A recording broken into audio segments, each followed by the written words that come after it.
लीजिए सुनिए प्रेमचंद की लिखी कहानी नमक का दरोगा। जब नमक का नया विभाग बना और ईश्वर प्रदत्त वस्तु के व्यवहार करने का निषेध हो गया तो लोग चोरी छिपे इसका व्यापार करने लगे। अनेक प्रकार के छल प्रपंचों का सूत्रपात हुआ। कोई घूस से काम निकालता था, कोई चालाकी से। अधिकारियों के पौ आ रहे थे। पटवारीगिरी का सर्व सम्मानित पद छोड़ छोड़कर लोग इस विभाग की बरकंदाजी करते थे। इसके दरोगा पद के लिए तो वकीलों का भी जी लल जाता था। ये वो समय था जब अंग्रेजी शिक्षा और ईसाई मत को लोग एक ही वस्तु समझते थे। फारसी का प्राबल्य था। प्रेम की कथाएं और श्रृंगार रस के काव्य पढ़कर फारसीदा लोग सर्वोच्च पदों पर नियुक्त हो जाया करते थे। मुंशी वंशीधर भी जुलेखा की विरह कथा समाप्त करके सीरी और फरहाद के प्रेम वृतांत को नल और नील की लड़ाई और अमेरिका के आविष्कार से अधिक महत्व की बातें समझाते हुए रोजगार की खोज में निकले। उनके पिता एक अनुभवी पुरुष थे। समझाने लगे, बेटा घर की दुर्दशा देख रहे हो, ऋण के बोझ से दबे हुए हैं। लड़कियां हैं, वे घास फूस की तरह बढ़ती चली जाती हैं। मैं कगारे पर का वृक्ष हो रहा हूं, न मालूम कब गिर पड़ूं। अब तुम ही घर के मालिक मुख्तार हो। नौकरी में ओहदे की ओर ध्यान मत देना, ये तो पीर का मजार है। निगाह चढ़ावे और चादर पर रखनी चाहिए।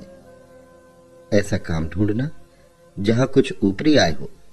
मासिक वेतन तो पूर्णमासी का चांद है जो एक दिन दिखाई देता है और घटते घटते लुप्त हो जाता है। ऊपरी आय बहता हुआ स्रोत है जिससे सदैव प्यास बुझती है। वेतन मनुष्य देता है, इसी से उसमें वृद्धि नहीं होती। ऊपरी आमदनी ईश्वर देता है, इसी से उसकी बरकत होती है। तुम स्वयं विद्वान हो, तुम्हें क्या समझाऊं।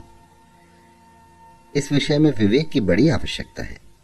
मनुष्य को देखो, उसकी आवश्यकता को देखो और अवसर को देखो। उसके उपरांत जो उचित समझो करो। गरज वाले आदमी के साथ कठोरता करने में लाभ ही लाभ है, लेकिन बेगरज को दांव पर पाना जरा कठिन है। इन बातों को निगाह में बांध लो, ये मेरी जन्म भर की कमाई है।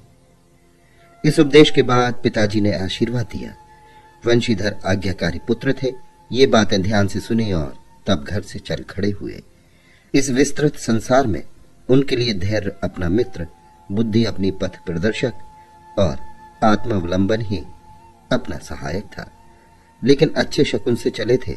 जाते ही जाते नमक विभाग के दरोगा पद पर प्रतिष्ठित हो गए। वेतन अच्छा और ऊपरी आय का तो ठिकाना ही न था। वृद्ध मुंशी जी को सुख संवाद मिला तो फूले न समाये। महाजन कुछ नरम पड़े। कलवार की आशालता लहलहाई। पड़ोसियों के हृदय में शूल उठने लगे। जाड़े के दिन थे और रात का समय। नमक के सिपाही चौकीदार नशे में मस्त थे। मुंशी वंशीधर को यहां आए अभी 6 महीने से अधिक न हुए थे, लेकिन इस थोड़े समय में ही उन्होंने अपनी कार्यकुशलता और उत्तम आचार से अफसरों को मोहित कर लिया था। अफसर लोग उन पर बहुत विश्वास करने लगे। नमक के दफ्तर से 1 मील पूर्व की ओर जमुना बहती थी। उस पर नावों का एक पुल बना हुआ था। दरोगा जी किवाड़ बंद किए मीठी नींद सो रहे थे। अचानक आंख खुली तो नदी के प्रवाह की जगह गाड़ियों की गड़गड़ाहट तथा मल्लाहों का कोलाहल सुनाई दिया। उठ बैठे। इतनी रात गए गाड़ियां क्यों नदी के पार जाती हैं? अवश्य कुछ न कुछ गोलमाल है। तर्क ने भ्रम को पुष्ट किया। वर्दी पहनी, तमंचा जेब में रखा और रात की बात में घोड़ा बढ़ाए हुए पुल पर आ पहुंचे। गाड़ियों की एक लंबी कतार पुल के पार जाती देखी। डांट कर पूछा, किसकी गाड़ियां हैं? थोड़ी देर तक सन्नाटा रहा। आदमियों में काना फूसी हुई। तब आगे वाले ने कहा, पंडित अलोपी दीन की। कौन पंडित अलोपी दीन? दातागंज के। मुंशी वंशीधर चौंके। पंडित अलोपी दीन इस इलाके के सबसे प्रतिष्ठित जमींदार थे। लाखों रुपए का लेन देन करते थे। इधर छोटे से बड़े कौन ऐसे थे जो उनके ऋणी ना हों। व्यापार भी बड़ा लंबा चौड़ा था। बड़े चलते पुर्जे आदमी थे। अंग्रेज अफसर उनके इलाके में शिकार खेलने आते और उनके मेहमान होते। 12 मास सदा व्रत चलता था। मुंशी ने पूछा, गाड़ियां कहां जाएंगी? उत्तर मिला, कानपुर। लेकिन इस प्रश्न पर कि इनमें क्या है, सन्नाटा छा गया। दरोगा साहब का संदेह और भी बढ़ा। कुछ देर तक उत्तर की बाट देखकर वो जोर से बोले, क्या तुम सब गूंगे हो गए हो? हम पूछते हैं इनमें क्या लदा है। जब इस बार भी कोई उत्तर न मिला तो उन्होंने घोड़े को एक गाड़ी से मिलाकर बोरे को टटोला। भ्रम दूर हो गया। ये नमक की टेले थे। पंडित अलोपीदीन अपने सजीले रथ पर सवार कुछ सोते कुछ जागते चले आते थे। अचानक कई गाड़ी वालों ने घबराए हुए आकर जगाया और बोले, महाराज, दरोगा जी ने गाड़ियां रोक दी हैं और घाट पर आपको खड़े बुलाते हैं। पंडित अलोपीदीन का लक्ष्मी जी पर अखंड विश्वास था। वो कहा करते थे कि संसार का तो कहना ही क्या, स्वर्ग में भी लक्ष्मी का ही राज्य है। उनका ये कहना यथार्थ ही था। न्याय और नीति सब लक्ष्मी के ही खिलौने हैं। इन्हें वो जैसे चाहती है नचाती है। लेटे ही लेटे गर्व से बोले, चलो हम आते हैं। ये कहकर पंडित जी ने बड़ी निश्चिंतता से पान की बीड़ी लगाकर खाए। फिर लिहाफ ओढ़े हुए दरोगा के पास आकर बोले, बाबूजी आशीर्वाद। कहिए, हमसे ऐसा कौन सा अपराध हुआ है कि गाड़ियां रोक दी गई? हम ब्राह्मणों पर तो आपकी कृपा दृष्टि रहनी चाहिए। वंशीधर रुखाई से बोले, सरकारी हुक्म। पंडित अलोपीदीन ने हंसकर कहा, हम सरकारी हुक्म को नहीं जानते, ना सरकार को। हमारे सरकार तो आप ही हैं। हमारा और आपका तो घर का मामला है। हम कभी आपसे बाहर हो सकते हैं? आपने व्यर्थ कष्ट उठाया। ये नहीं हो सकता कि इधर से जाए और इस घाट के देवता को भेंट न चढ़ावे। मैं तो आपकी सेवा में स्वयं ही आ रहा था। वंशीधर पर ऐश्वर्य की मोहनी वंशी का कुछ प्रभाव न पड़ा। ईमानदारी की नई उमंग थी। कड़क कर बोले, हम उन नमक हरामों में नहीं है जो कौड़ियों पर अपना ईमान बेचते फिरते हैं। आप इस समय हिरासत में हैं। आपको कायदे के अनुसार चालान होगा। बस, मुझे अधिक बातों की फुर्सत नहीं है। जमादार बदलू सिंह, तुम इन्हें हिरासत में ले चलो। मैं हुक्म देता हूं। पंडित अलोपीदीन स्तंभित हो गए। गाड़ी वालों में हलचल मच गई। पंडित जी के जीवन में कदाचित यह पहला ही अवसर था कि पंडित जी को ऐसी कठोर बातें सुननी पड़ी। बदलू सिंह आगे बढ़ा, किंतु रौब के मारे ये साहस न हुआ कि उनका हाथ पकड़ सके। पंडित जी ने धर्म को धन का ऐसा निरादर करते कभी न देखा था। विचार किया कि यह अभी उद्दंड लड़का है, माया मोह के जाल में अभी नहीं पड़ा, अलहड़ है, झिझकता है। बहुत दीन भाव से बोले, बाबू साहब ऐसा ना कीजिए, हम मिट जाएंगे, इज्जत धूल में मिल जाएगी।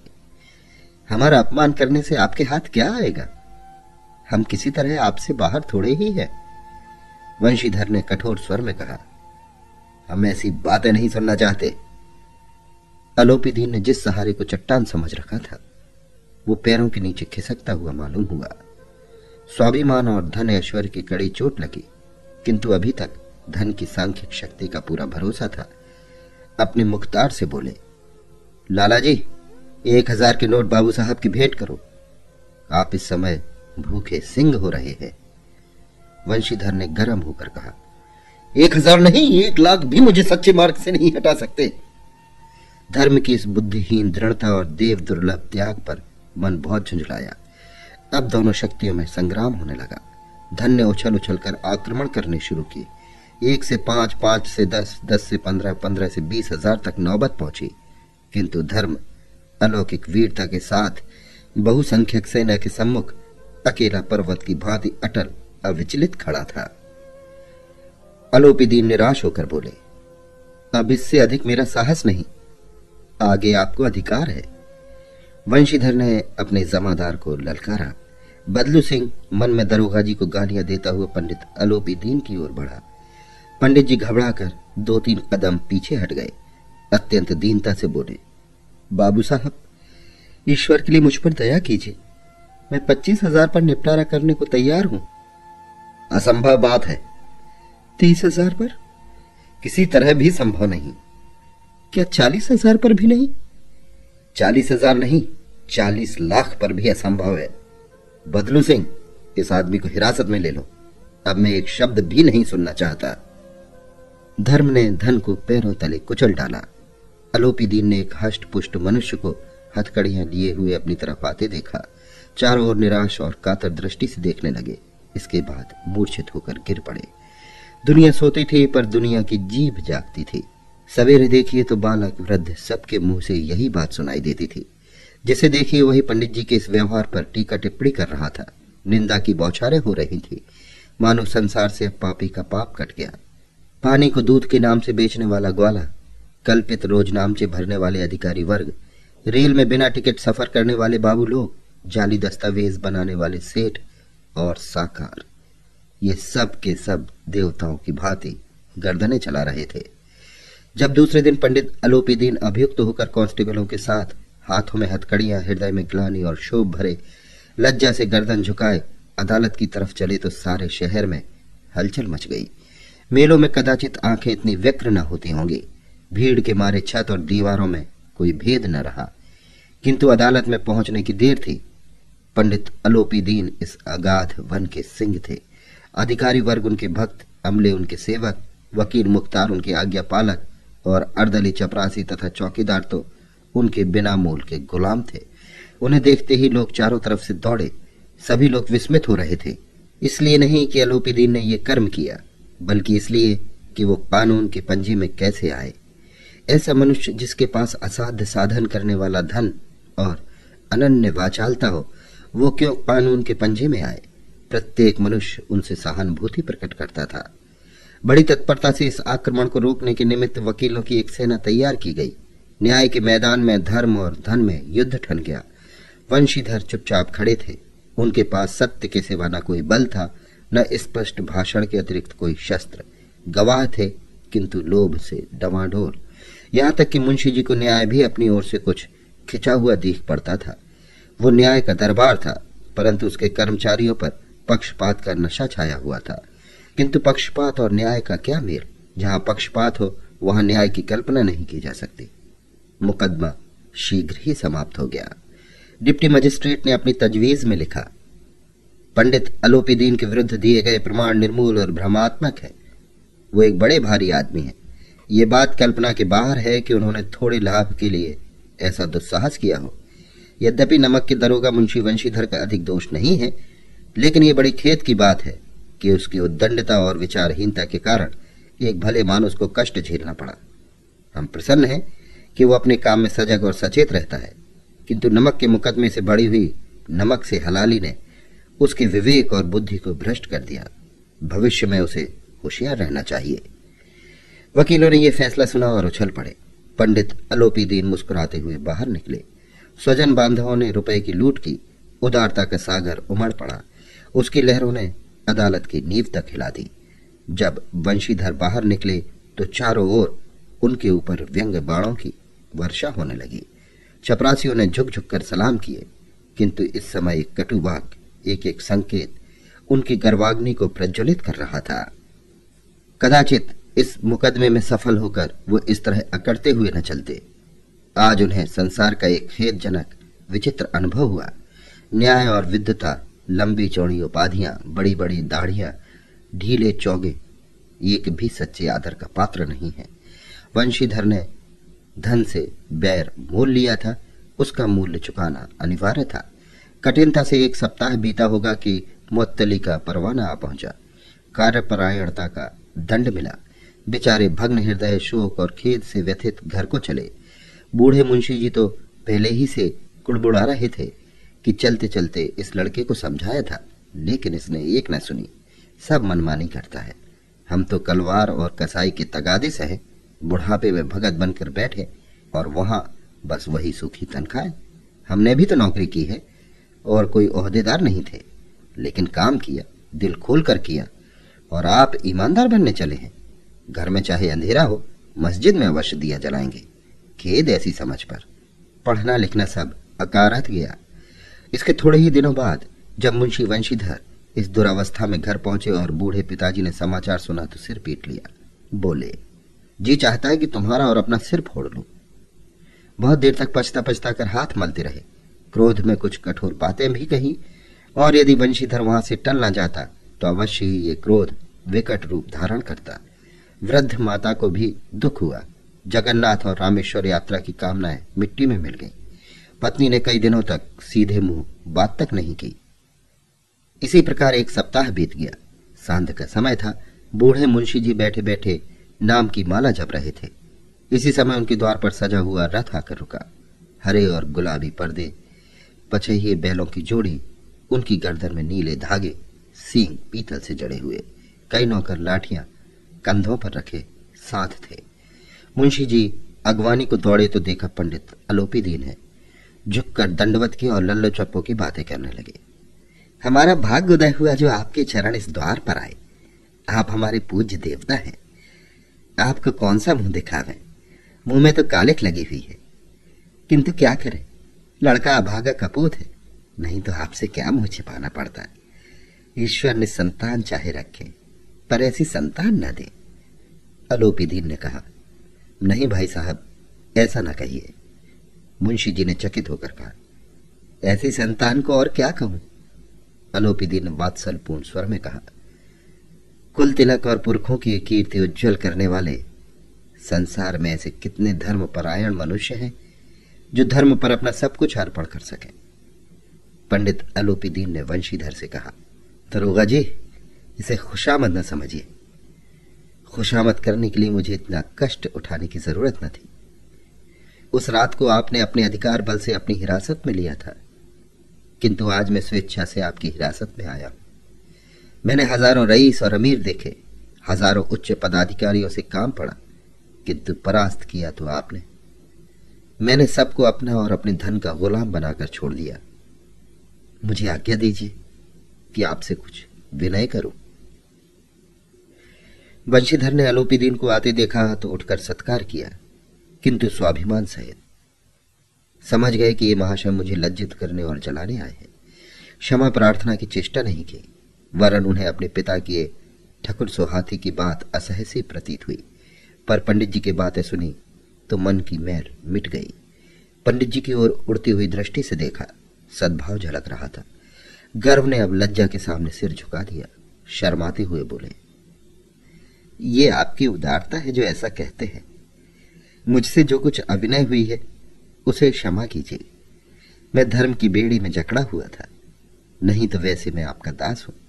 जो आज्ञा होगी वो मेरे सिर माथे पर। अलोपी दीन ने विनीत भाव से कहा, नदी तट पर आपने मेरी प्रार्थना स्वीकार नहीं की थी, किंतु आज स्वीकार करनी पड़ेगी। वंशीधर बोले, मैं किस योग्य हूं, किंतु जो कुछ सेवा मुझसे हो सकती है उसमें त्रुटि न होगी। अलोपी दीन ने एक स्टाम्प लगा हुआ पत्र निकाला और उसे वंशीधर के सामने रखकर बोले, इस पद को स्वीकार कीजिए और अपने हस्ताक्षर कर दीजिए। मैं ब्राह्मण हूं, जब तक ये सवाल पूरा न कीजिएगा द्वार से न हटूंगा। मुंशी वंशीधर ने उस कागज को पढ़ा तो कृतज्ञता से आंखों में आंसू भर आए। पंडित अलोपी दीन ने उनको अपनी सारी जायदाद का स्थायी मैनेजर नियत किया था। 6,000 वार्षिक वेतन के अतिरिक्त रोजाना खर्च अलग, सवारी के लिए घोड़ा, रहने को बंगला, नौकर चाकर मुफ्त। कंपित स्वर में बोले, पंडित जी, मुझ में इतनी सामर्थ्य नहीं है कि आपकी उदारता की प्रशंसा कर सकूं, किंतु ऐसे उच्च पद के योग्य नहीं हूं। अलोपी दीन हंसकर बोले, मुझे इस समय एक अयोग्य मनुष्य की ही जरूरत है। वंशीधर ने गंभीर भाव से कहा, यो मैं आपका दास हूं। आप जैसे कीर्तिवान सज्जन पुरुष की सेवा करना मेरे लिए सौभाग्य की बात है, किंतु मुझ में न विद्या है, न बुद्धि, न वो स्वभाव जो इन त्रुटियों की पूर्ति कर देता है। ऐसे महान कार्य के लिए एक बड़े मर्मज्ञ अनुभवी मनुष्य की जरूरत है। अलोपी दीन ने कलमदान से कलम निकाली और उसे वंशीधर के हाथ में देकर बोले, ना मुझे विद्वता की चाह है, ना अनुभव की, ना मर्मज्ञता की, ना कार्यकुशलता की। इन गुणों के महत्व को खूब पा चुका हूं। अब सौभाग्य और सुअवसर ने मुझे वो मोती दिया जिसके सामने योग्यता और विद्वता की चमक फीकी पड़ जाती है। ये कलम लीजिए, अधिक सोच विचार न कीजिए, दस्तखत कर दीजिए।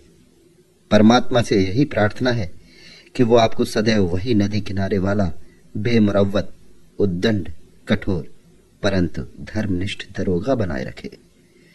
वंशीधर की आंखें डबडबा आईं। हृदय के संकुचित पात्र में इतना एहसान न समझ सका। एक बार फिर पंडित जी की ओर भक्ति और श्रद्धा की दृष्टि से देखा और कांपते हुए हाथ से मैनेजरी के कागज पर हस्ताक्षर कर दिए। अलोपी दीन ने प्रफुल्लित होकर उन्हें गले लगा लिया। अभी आप सुन रहे थे प्रेमचंद की लिखी कहानी नमक का दरोगा। वाचन समीर गोस्वामी का था।